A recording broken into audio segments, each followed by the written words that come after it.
શિનોર પટેલવાડી ખાતે ધીરજ હોસ્પિટલના માર્ગદર્શન હેઠળ વિશ્વ ઇમરજન્સી દિવસની ઉજવણી કરવામાં આવી. વિશ્વ ઇમરજન્સી દિવસ નિમિત્તે આજરોજ શિનોર પટેલવાડી ખાતે ધીરજ હોસ્પિટલના માર્ગદર્શન હેઠળ CPR અંગે જનજાગૃતિ અને તાલીમ કાર્યક્રમનું આયોજન કરવામાં આવ્યું હતું. કાર્યક્રમ દરમિયાન ધીરજ હોસ્પિટલના નિષ્ણાંત ડોક્ટર શ્રીઓ દ્વારા ઉપસ્થિત નાગરિકોને હાર્ટ એટેક અથવા અચાનક બેભાન થયેલ વ્યક્તિને પ્રાથમિક સારવાર રૂપે કેવી રીતે CPR આપવું તેની વિગતવાર માહિતી આપવામાં આવી. કાર્યક્રમમાં નિષ્ણાંતો દ્વારા CPR કરવાની યોગ્ય પદ્ધતિનું પ્રેક્ટિકલ ડેમો પણ આપવામાં આવ્યું, જેથી સામાન્ય નાગરિકો પણ ઇમરજન્સી સમયે માનવ જીવન બચાવવામાં મદદરૂપ બની શકે.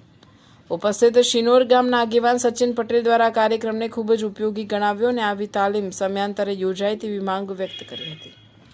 આ કાર્યક્રમનો મુખ્ય ઉદ્દેશ્ય લોકોમાં ઇમરજન્સી સમયે તાત્કાલિક સારવાર અંગે જાગૃતિ લાવવાનો અને જીવન બચાવવું એ સર્વોત્તમ સેવાનો સંદેશ પહોંચાડવાનો હતો, એમ એડવોકેટ પ્રકાશ માસ્તર દ્વારા જણાવાયું હતું.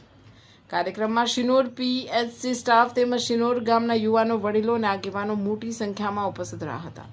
આ સમગ્ર કાર્યક્રમ ધીરજ હોસ્પિટલના માર્કેટિંગ ઓફિસર હર્ષ પટેલ દ્વારા સફળ બનાવવામાં આવ્યો હતો. રિપોર્ટર સંજય ખત્રી, શિનોર સમાચાર ન્યૂઝ, શિનોર.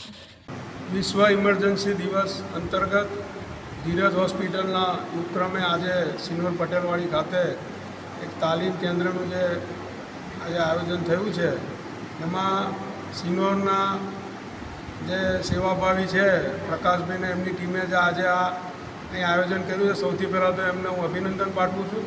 આ કાર્યક્રમમાં પેરામેડિકલ અને મેડિકલનો સ્ટાફ ધીરજ હોસ્પિટલના હાજર રહ્યા, આશા વર્કર બહેનો હાજર રહ્યા, શિનોર PHCના જે પેરામેડિકલ અને મેડિકલ સ્ટાફ છે એમાંથી પણ હાજર રહ્યા અને ગામ લોકો હાજર રહ્યા.